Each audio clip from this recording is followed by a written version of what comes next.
What's good? It's Woog. Please like the video, subscribe to the channel if you are into the fight talk. We have Teofimo Lopez, 16 wins and 1 loss, taking on Pedro Campa, 34 wins, 1 loss, and 1 draw.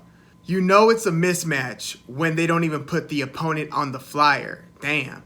So this is Teofimo Lopez's return after the super surprising, it was my upset and many people's upset, biggest upset of 2021, his loss to George Kambosos via split decision, which was Teo's first fight since one of the biggest upsets of 2020, and that was his decision win over the Matrix, Vasily Lomachenko, where Teofimo Lopez shook up the boxing world. So Teofimo Lopez, obviously one of the brightest young talents in the sport, and he was kind of on people's radar a couple of years before he fought Lomachenko because of the types of knockouts that he was scoring over Mason Menard, Diego Magdaleno. Yes, he did struggle with Masayoshi Nakatani, somebody who was very tall for the division and just kind of had an awkward style where he was throwing a lot of long punches with looping trajectories. And we also saw Nakatani 2 fights later for Nakatani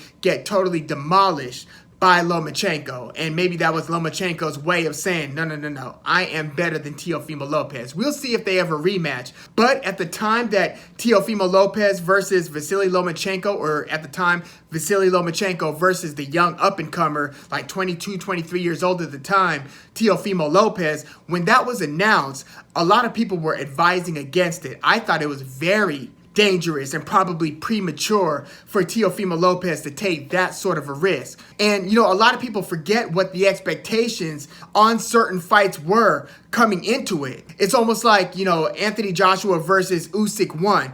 Now, in retrospect, a lot of people are saying, well, Usyk's just, going to outclass AJ. He's just a different, level of boxer and so forth. Well, not too many people were saying that heading into the first fight. Few were, most weren't. Same thing with Vasily Lomachenko versus Teofimo Lopez. Granted, different styles, different dynamics between both of the fighters. But in terms of the expectations going in and then the Monday morning quarterbacking after the fact, it's just something to note that Teofimo Lopez did take a huge gamble. Like out of that whole, they were calling him the Four Kings for a minute. Then many boxing fans thought that was blasphemous given the original Four Kings, or I don't know if there was a Four Kings before the Four Kings, but they thought that, these princes, if you will, it was getting premature to call them the Four Kings. But out of that crop, and we're talking, you're arguably talking Gervonta Davis. He's a few years older than the others. He's a few years older than Teofimo Lopez, who's still a couple years older than Devin Haney, Ryan Garcia, Shakur Stevenson. But out of that whole crop,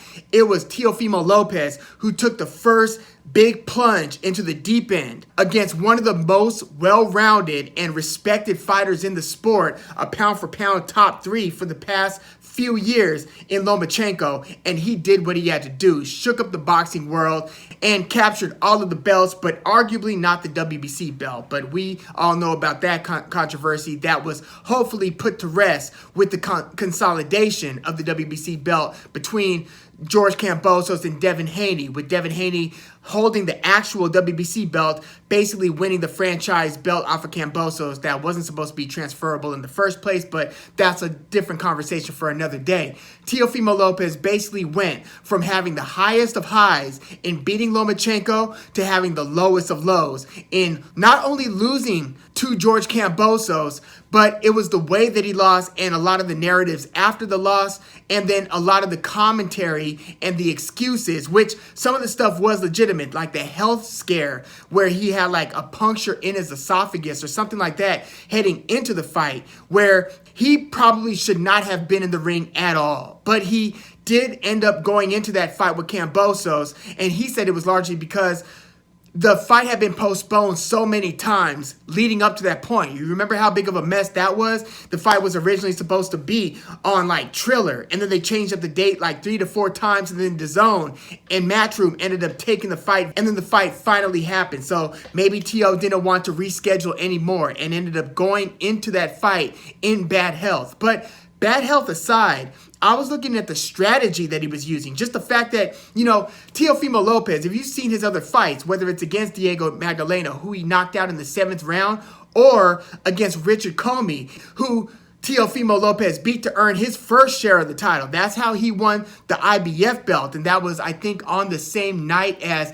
Terrence Crawford versus Mean Machine Kavaliauskas. But Richard Comey was seen to be a major step-up opponent for Teofimo Lopez, and that came right after that Nakatani fight. So a lot of people were kind of wondering if Teofimo Lopez was indeed the real deal. Well, he knocked Richard Comey out in the second round, but he scores a lot of these knockouts by first setting the table with his educated jab, his feints, his jabs to the body, and his right hands to the body. So he switches it up, and obviously if you jump into the pocket against him, he can hit you with a blistering counterpunch. But he's a pretty patient fighter who, again, gives you a lot of different looks, and then within those looks for big opportunities to score usually a home run of a right hand up top.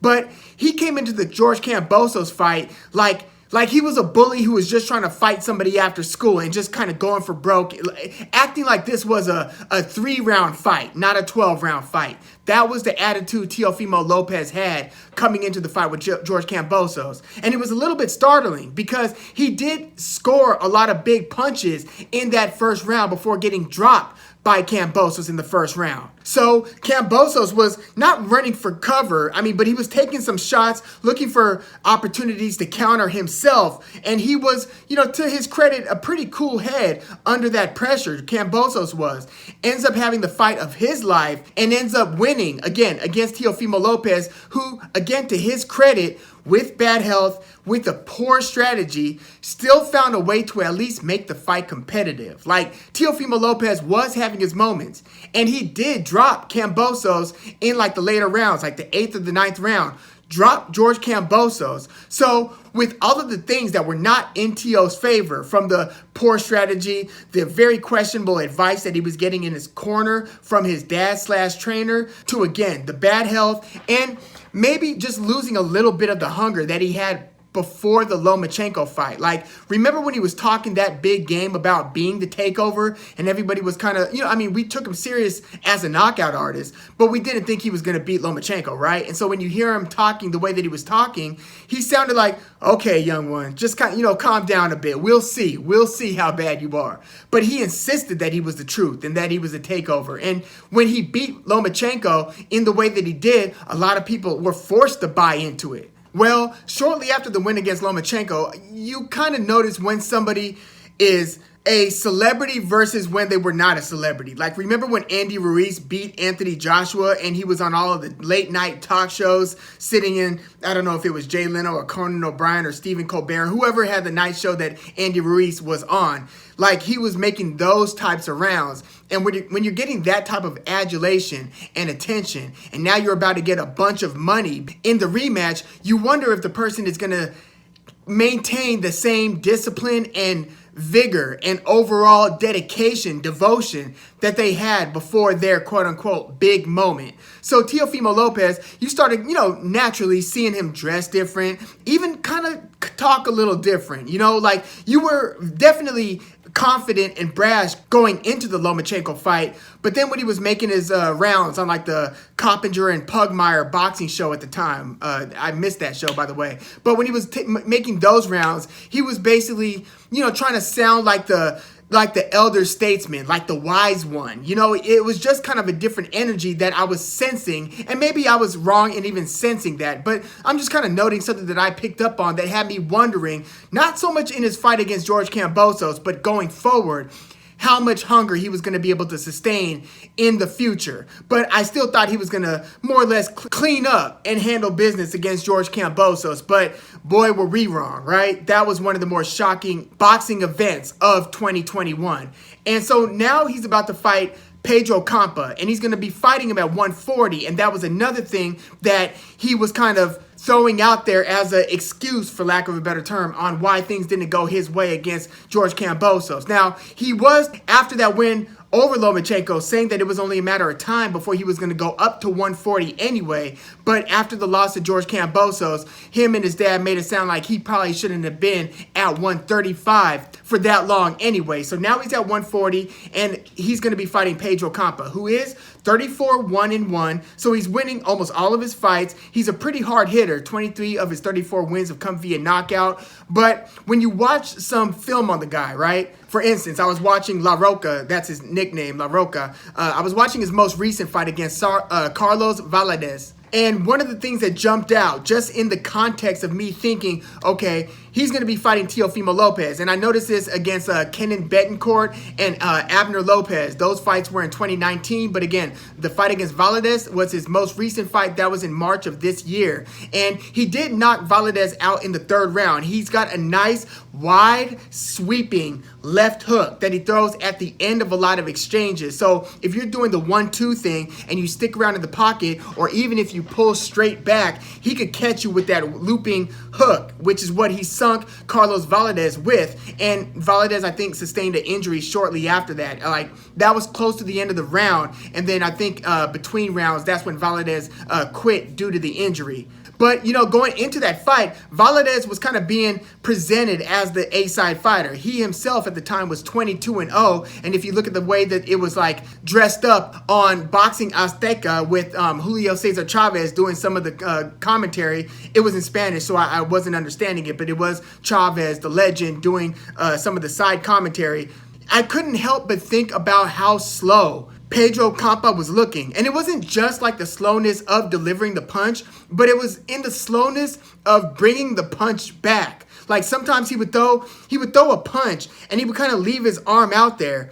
And it's like, what's the one thing that you don't want to be against Teofimo Lopez? You don't want to be slow. You cannot afford to be slow against Teo. Or you can best believe that Teo will tee off on you and have his way. And I'm just thinking, like, are these, you know, is his probing jab and he does throw some feints a little bit. I didn't see too much sophistication in the game. I did see some level changing and feinting, but aside from that awkward trajectory of that looping hook, I didn't see like a lot of sophistication or great timing, for instance, in his right hand, and I didn't see great defense. Like when he was patiently coming forward against Valadez and Valadez would throw the jab out, the jab would usually hit pretty flush. And I don't know if Campa just didn't mind getting hit with Valadez's jab, but it didn't seem like he was hard to find in there. Now, this would be the type of guy that Teofimo Lopez, if you were going to employ such a bad strategy as he did against Kambosos, that might work against a guy like Valadez. But I'm sorry, George Kambosos is way quicker and faster than Valadez is. Same thing with Bautista. That was Campa's fight before Valadez.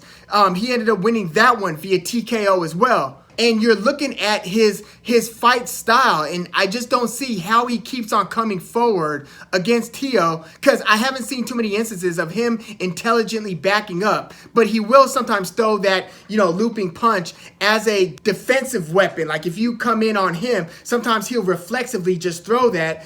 But I don't know how you could keep on coming forward on Teofimo Lopez without getting clipped and dropped eventually. So, like, Campa's a hard puncher. That's why he's got the record that he has. He's just knocking most of these guys out. And if he's not knocking them out, he's dropping them in most cases.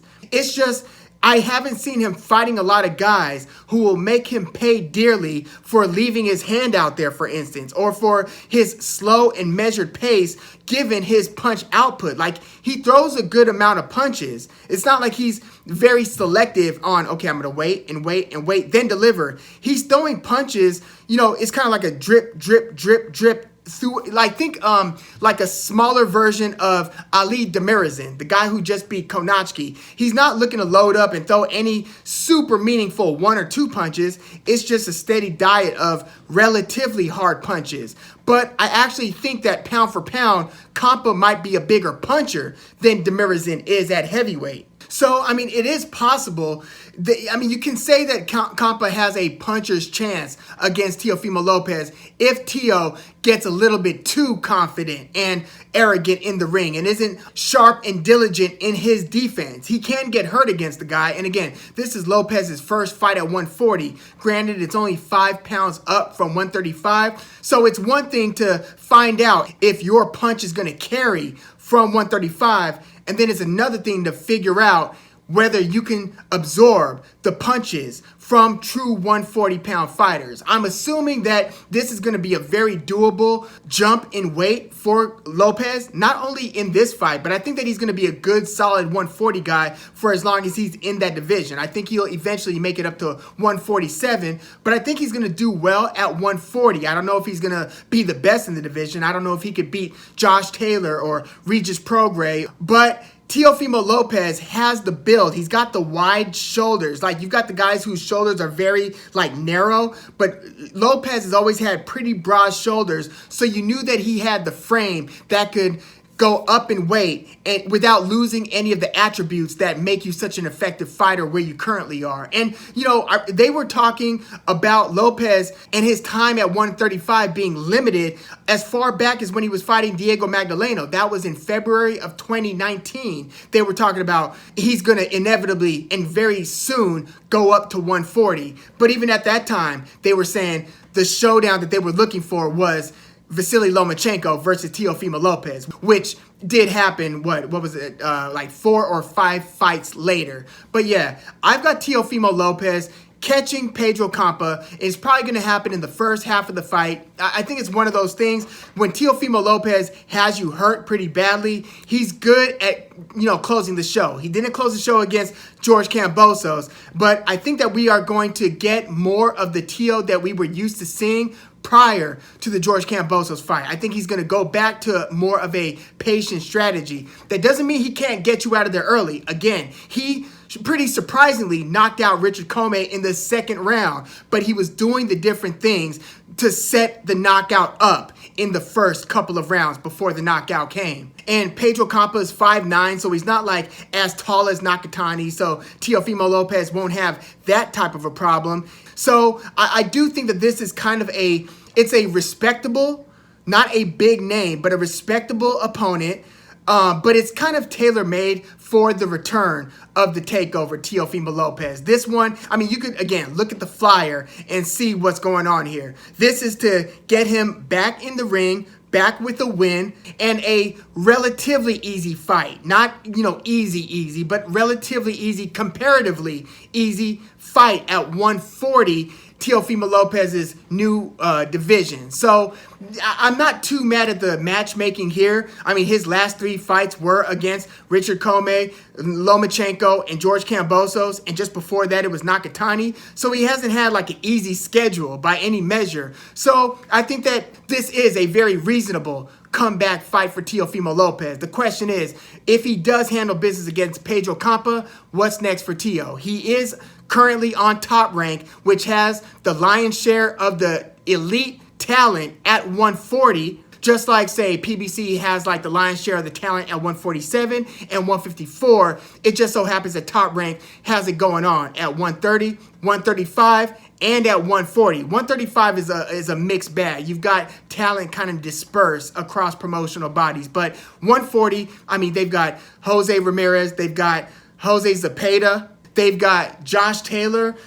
They don't have Regis Prograis. He's at Probellum, but the WBC just ordered Prograis versus Zepeda for the vacant belt. I can't wait for that fight. Assuming, of course, it indeed gets made. Just because a fight gets ordered doesn't mean that the business comes together, but it's probably going to head to purse bid. But yeah, Top Rank is very strong at 140. This is becoming one of the best divisions in boxing in terms of the possibilities. I mean, you've got Ryan Garcia, who's saying he's not going to come back down to 135, and he's a pretty big kid to begin with, right? So he's going to be at 140. Granted, he's with Oscar De La Hoya Golden Boy Promotions. And then you've got Gary Antoine Russell, who just stopped Francis Barthélemy. Granted, I thought it was a bad stoppage. That fight should have continued, given how good Barthélemy is. The fact that he's never been stopped, and the fact that he seemed like he beat the 10 count, and he was paying attention to the referee's instructions. I thought that he should have been given a chance to at least see how he could, dig his way out of that troublesome moment against Gary Antoine Russell. But Russell's looking like a pretty good fighter. Of course, you got Jack Catterall, who's probably going to be fighting Josh Taylor next in that rematch.